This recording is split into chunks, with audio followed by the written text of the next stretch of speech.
Muy buenos días, mi nombre es Leonel Godínez Espinosa y les voy a contar el poema a mi maestra. Mi maestra me quiere mucho, también yo la quiero a ella y he pensado regalarle con mi cariño una estrella. Buscaré la más bonita, aquella que brille más, subiré al cielo por ella para podérsela dar. Si no la puedo coger, no pasa nada, ¿verdad?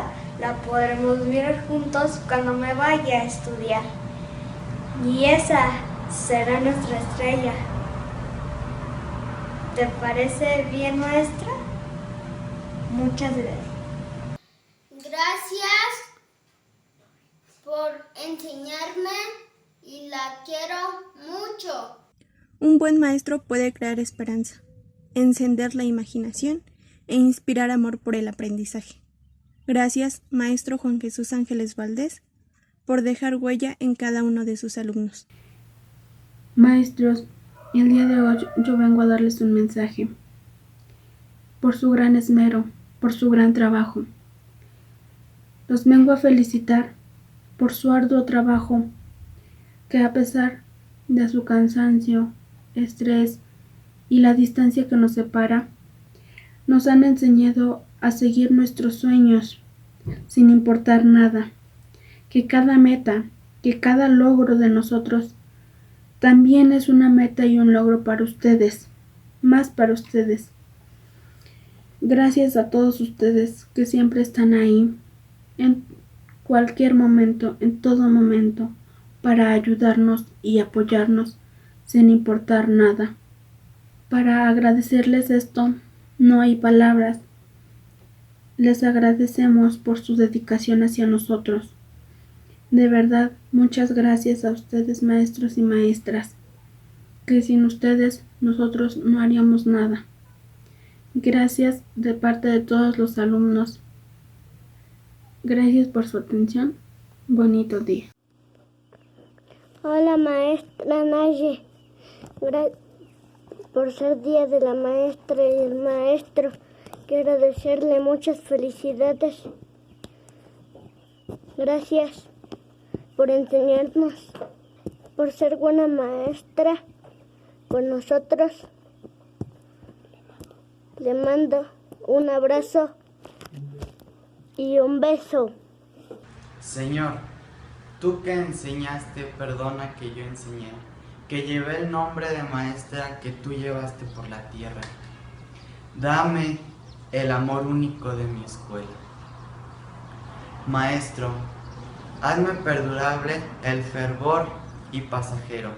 Hola, soy Rebeca, estudiante de Ingeniería. El día de hoy quiero agradecer a todos los docentes por el gran esfuerzo, compromiso y apoyo que le han brindado a toda la comunidad estudiantil. Por eso y más, feliz Día del Maestro. Dicen que el conocimiento no vale nada si no se comparte. Así que gracias por compartir tanta sabiduría con nosotros. Para mi maestra, gracias por la dedicación. Gracias por el apoyo y gracias por tomarte el tiempo para enseñarme lo que sé y hasta dónde he llegado. Gracias, maestra Anayeli, te quiero mucho. Buenas tardes, maestro. Felicidades por su día, pásesela bien. Maestra, muchas gracias por su esfuerzo, dedicación y su paciencia. Sabe que la quiero mucho, le envío un fuerte abrazo y una rosa. Que Dios la bendiga y gracias por lo que me ha enseñado de la tarea. Maestra, gracias por ayudarme para que aprendiera a leer y escribir. Le doy las gracias, le mando un abrazo, la quiere mucho su alumna Amelia. Felicidades, maestra Nayeli. Hola, maestra, le quiero mandar este pequeño video. Feliz Día del Maestro, gracias por todo lo que nos ha enseñado. No es mejor maestro el que regaña o el que castiga, sino el que apoya, orienta, enseña y sobre todo es el mejor amigo de sus alumnos. Gracias por dedicar tiempo de calidad para enseñar. Felicidades en su día a todos los maestros y maestras. Buenos días, maestra. Le quiero mandar este pequeño video. Gracias por todo lo que nos ha enseñado y feliz día del maestro. Feliz Día del Maestro. Feliz día del maestro. Feliz Día del Maestro. Feliz día del maestro.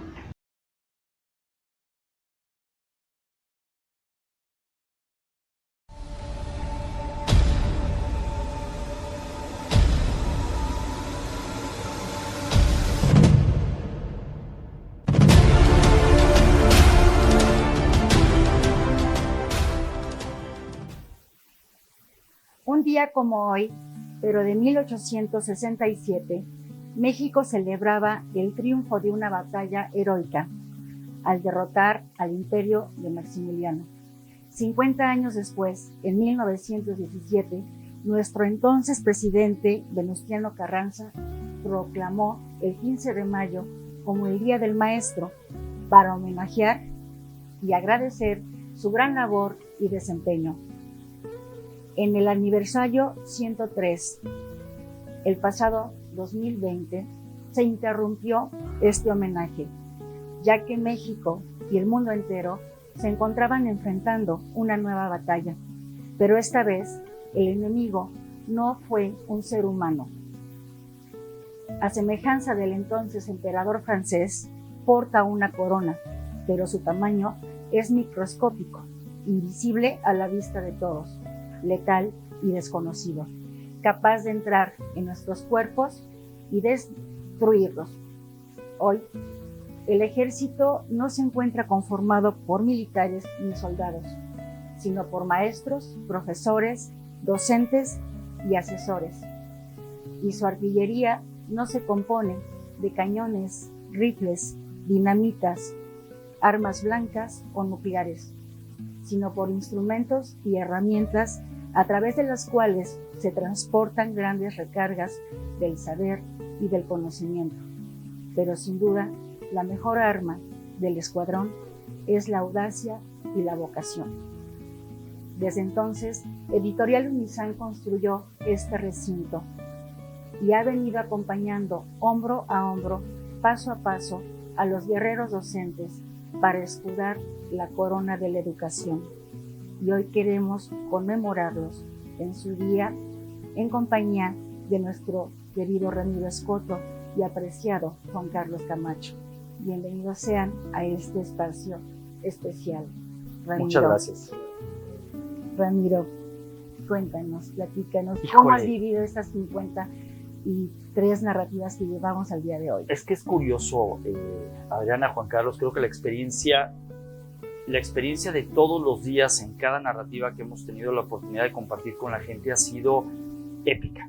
No solamente por el hecho de que el propio entrevistado transmite una emoción agridulce.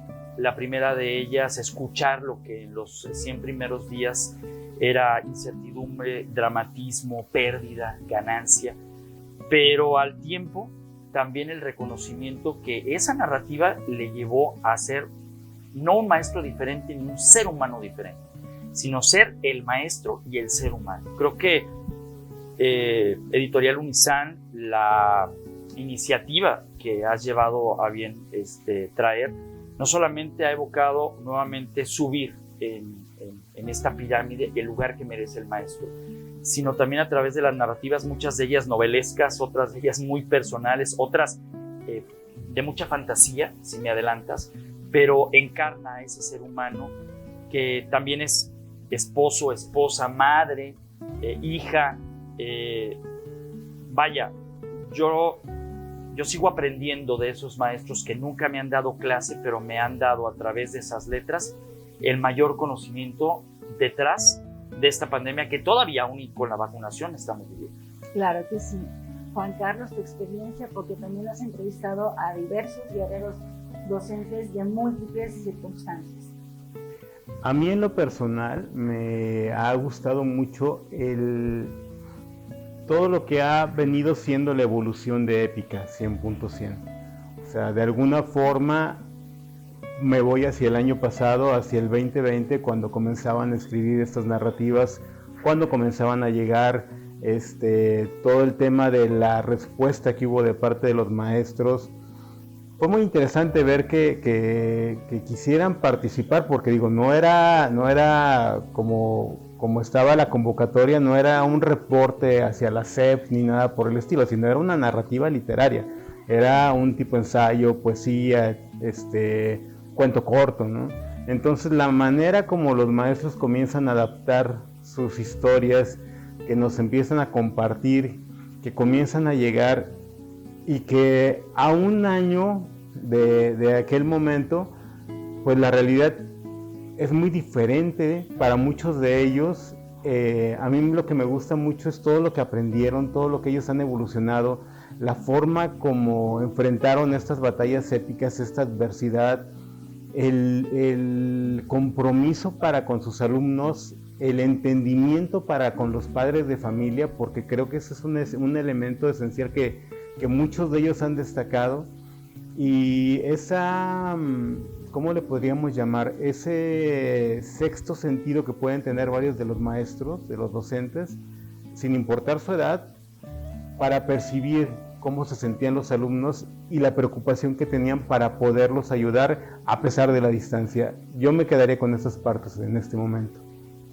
Sin embargo, todos sabemos que el coronavirus fue un pretexto. Ya lo demostró don Venustiano Carranza hace 104 años, con el pretexto de conmemorar 50 años de un triunfo mexicano. Establece esa fecha para homenajear a los maestros de México. ¿Por qué? Porque él veía que son héroes. Ya hace 104 años se veía que la labor del docente son héroes. Por eso hablamos de que el microorganismo que llegó en el 2020 fue el pretexto.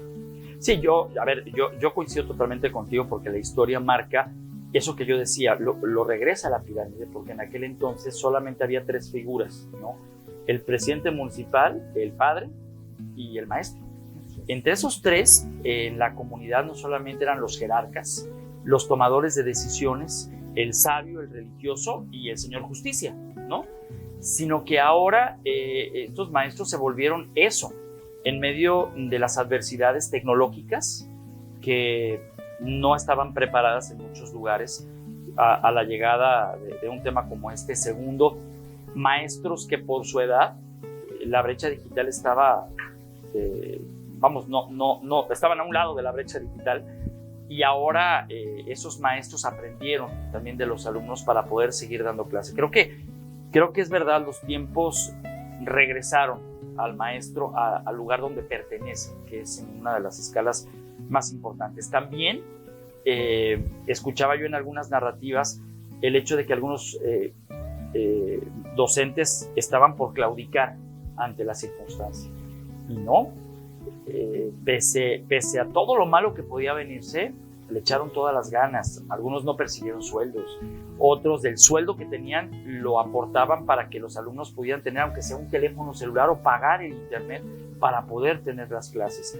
Otros se metieron al escabroso mundo del posible contagio, subiéndose a su bicicleta, yéndose a la comunidad a repartir cuadernillos. O sea, estas historias que no las ves en un noticiero, que no las lees en un periódico, y que de mutuo propio encarnan a ese diario de los héroes que todos los días escribían una guerra. Claro. Juan Carlos, ¿cuál fue hasta ahorita la narrativa que más representó el episodio que vivimos en el Magisterio en 2020? Son varias definitivamente. Mira, una con la que que acaba de pasar hace poco es la de Eclosión, se llama, del maestro Gabriel. Él nos marca cómo de alguna forma estaban en una zona de confort los maestros, cómo él era su vida hasta cierto punto normal, Y al momento en que se viene todo este tema de la contingencia, cómo él tiene que evolucionar y cómo él tiene que estar participando dentro de su casa con sus hijos, apoyar a sus hijos para que tomen clase a distancia y de alguna manera también él aprender de los maestros. Entonces él se abre a esa apertura para poder aprender de los maestros y darse cuenta que hay otras maneras como también se pueden hacer las cosas, entrar en plataformas. Y su narrativa me llamó mucho la atención porque pues, sí es una evolución a final de cuentas la que él vivió, y mucho creo que depende de la actitud como lo podían tomar los maestros. Si te querías rendir en ese momento de esos 100 primeros días o si querías sacar y echarle todas las ganas, ¿no? Hay otra narrativa que me encantó, que fue con la maestra Carla, que ella está en Cuernavaca, que fue presencial, y la verdad, todo el concepto que ella trae de cómo debe ser la educación, de cómo debe de ser entrar la parte de creatividad, de acción, de esa parte lúdica también dentro del esquema educativo, y cómo debes de sacar al alumno de alguna forma de lo que es la estructura actual de la educación para llevarlo y para aprovechar las herramientas que ahora se están manejando con todo ese tema. Son de los aspectos que más me han llamado la atención. Una gran participación, porque además de estar ocupados atendiendo a sus alumnos, descubriendo nuevos métodos de aproximación a la distancia y de los niveles de estudio, sí participaron, sí se dieron la oportunidad de formar parte de este legado impreso. Tenemos hasta ahorita la mitad del trayecto recorrido de Épica 100.100. ¿Qué países, estados han participado hasta ahorita con nosotros? Híjole, está Hidalgo, Ciudad de México, Morelos, Colima, Puebla, Tamaulipas, Oaxaca, Colombia. Tenemos una participación internacional, San Luis Potosí. Y a partir de ahí, Campeche, Coahuila tienen una destacada participación, el Estado de México, por supuesto, y 2 estados claves, Yucatán y Jalisco. Yucatán me quedo con un par de narrativas de lugares impronunciables, perdón, pero eso también destaca el hecho de que existen las poblaciones, salieron del anonimato a través del programa, complementando con rostro todos aquellos que, insisto, pues ante las adversidades terminaron el curso. Emotivos muchos de los textos, porque empezaron el ciclo escolar abrazando a sus alumnos, viéndolos cara a cara, y terminaron con un curso de graduación en línea, algo que están empezando otro curso en línea y ahora están deseosos de, con la nueva normalidad, verlos a la cara. O sea, es un sentimiento que no es una costumbre, no te acostumbrarás jamás porque estás trabajando con seres humanos, pero es algo que lo indescriptible lo volvieron descriptible.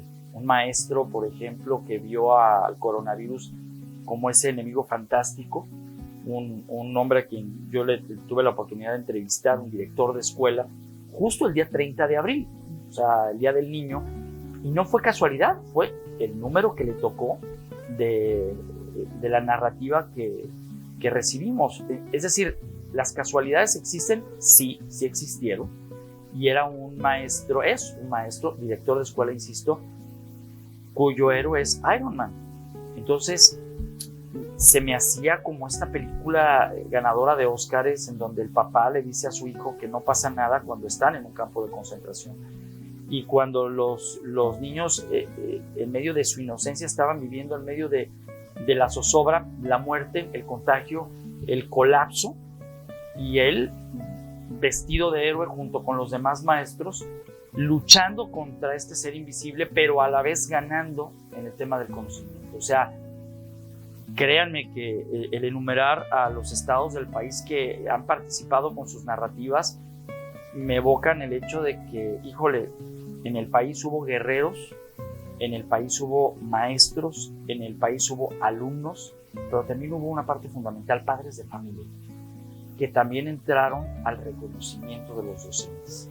Muchos de ellos nos decían, es que yo creo que la batalla más grande fue haberle demostrado a los maestros que sí trabajamos, haberles demostrado que la escuela no es una guardería, sino que el arte de enseñar, la profesión de enseñar y la vocación de enseñar, pues nada más la tenemos los maestros, decía una.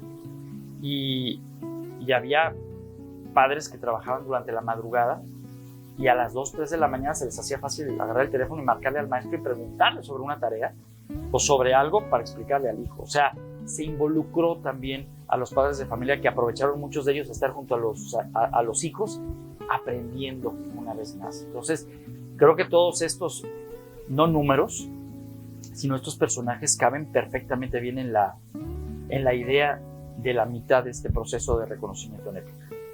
Y manifestado por nuestros guerreros docentes, no hubieran participado si no hubiera sido solicitado un género literario.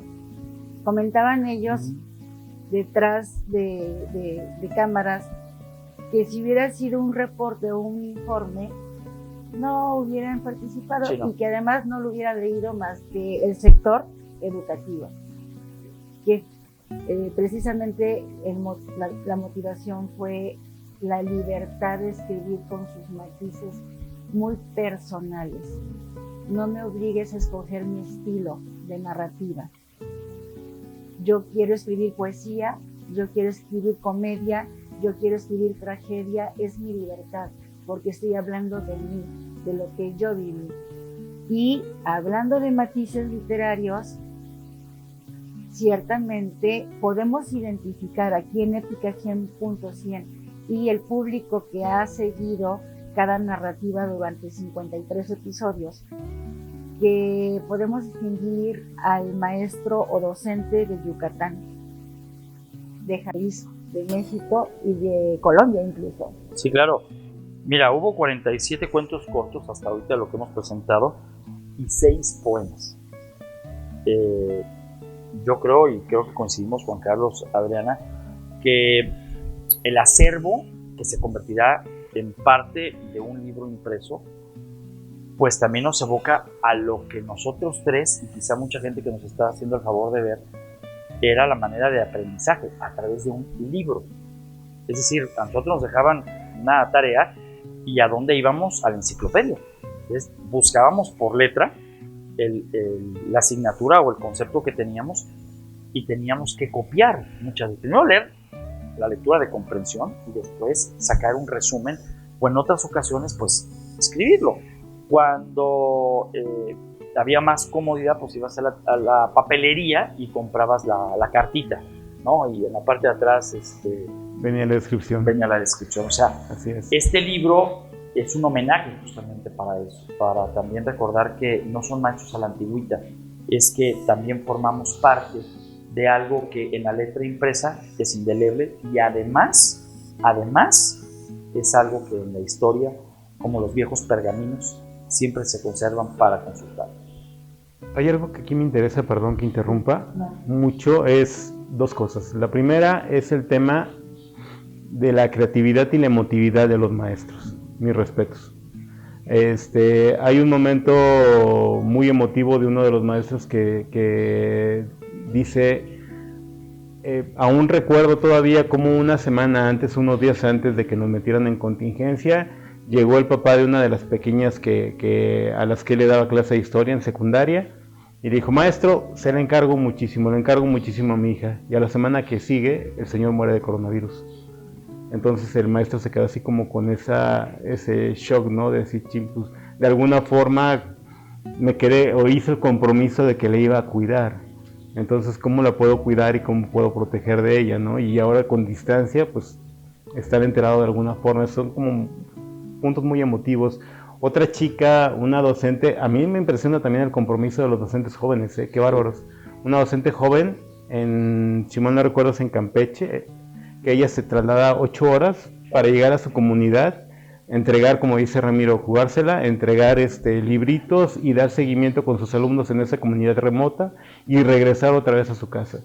Y eso cada 15 días más o menos. Entonces, mis respetos también para todos. O sea, de una o de otra manera le fueron encontrando la forma y se fueron arriesgando, ¿no? Entonces, creo que eso es algo que vale la pena. Y como bien comentas, creo que toda esta situación de la pandemia pues los está llevando a un punto que no tenía, que los está regresando a ese lugar en el que les correspondía dentro de la educación.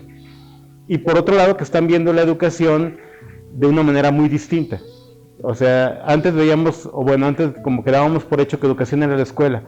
Y ahora, con todo esto, creo que estamos viendo que la educación es todo el contexto que engloba a los alumnos, ¿no?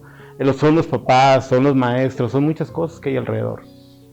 Es importante también recalcar que este recinto impreso no es solamente un producto literario amenizador o contador de historias, no, está siendo ya propicio de un estudio de investigación etnográfica del magisterio para llevarlo ante la UNESCO y promover iniciativas de lo que son capaces de hacer los guerreros por los alumnos de todo el mundo, de todas las edades, y niveles educativos y características también, porque hemos tenido maestros que han atendido niños de extra edad y niños de características especiales y de diferentes dialectos. Bien, sin embargo ya visualizamos en estos episodios de Épica 100.100 que hay 3 o 4 retos, vertientes que afrontaron los maestros, y no fue precisamente el coronavirus. Volvemos a repetir, ese fue el pretexto. Sí. ¿Cuáles fueron los descubrimientos de Épica 100.100 en el magisterio con sus entrevistados de ustedes? Pues en mi caso creo que mucho es el descubrimiento de sí mismos, de la capacidad que tienen para crear, para generar, para enfrentar adversidades y llevar de alguna manera a la distancia, encontrar las plataformas, encontrar los medios para estar en contacto con sus alumnos. Creo que la tecnología fue uno de los retos. La tecnología es correcta. Definitivamente. Yo creo que uno de los retos más importantes que yo vi en algunos maestros, en algunas maestras, fue el hecho de enfrentarse a una realidad que pensaron muchos coinciden en que iba a ser 15 o 20 días, que era el México surrealista de cada 10 años. La última experiencia fue lo del H1N1, por ejemplo, y que esto no iba a durar más. Y entonces nada más era una cuestión de reinventarse por unos días, pero advertir que en una jornada laboral de 8 horas no alcanzaba ni siquiera para poder planear al día siguiente. Tuvieron muchos que grabar sus clases, otros de ellos tenían a los familiares enfermos, tenían que cuidarlos, es decir, se reinventaron ellos mismos para no fallar a lo que de principio era su vocación, insisto, y su tarea, ser maestros.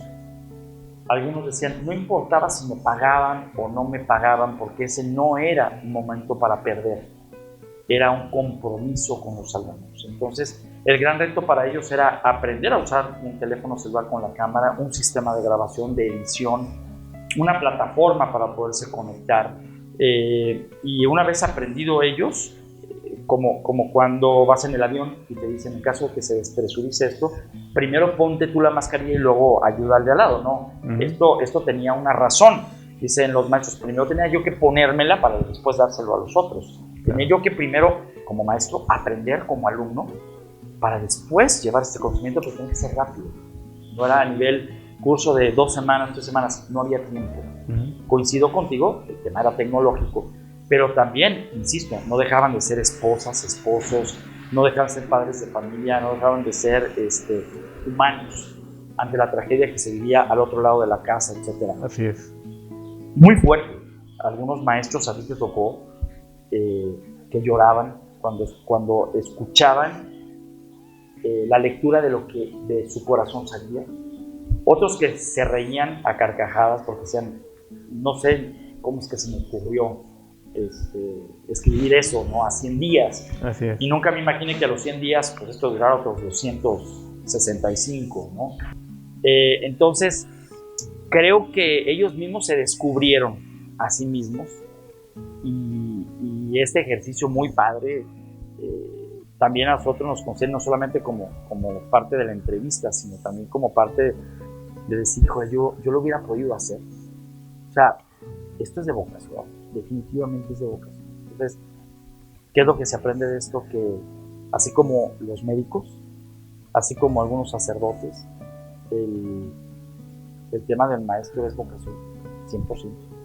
Algunos me decían, yo duré 3 días sin comer y no me di cuenta que no había comido, hasta que alguien me dijo, oye, la sopa que hice antier ahí está. Un matrimonio que son maestros. Entonces dices tú, se pierde el tema del tiempo. Se descuidaron muchos de ellos por cuidar lo más preciado que eran sus alumnos.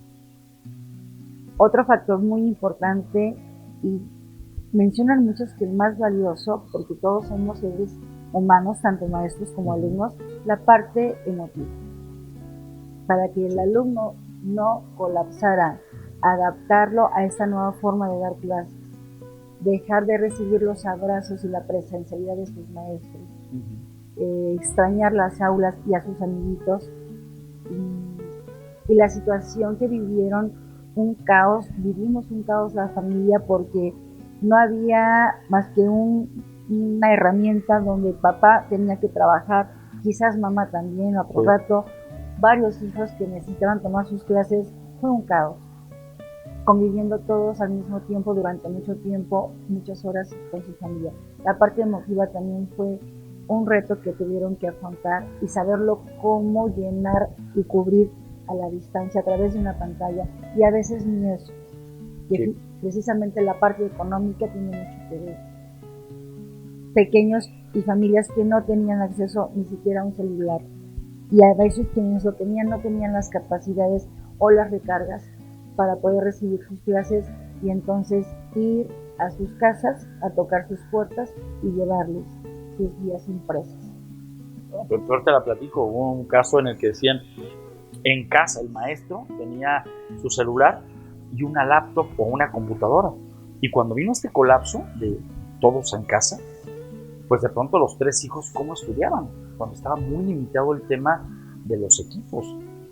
Entonces decía uno de ellos, lo más sencillo era a lo mejor endeudarte con una casa comercial y sacar otra computadora, pero no te resolvía el problema porque te hacía falta otro celular o otra computadora. Cuando se subsanaba, porque además cerraron las tiendas para comprar esos, y cuando ya lo tenías todo o parecía que ya estaba todo, tu ancho de banda de internet se veía mínimo. Entonces decía, no podíamos regularizarlos en 1 semana, 2 semanas a nivel tecnológico en casa, porque además tú dabas clases.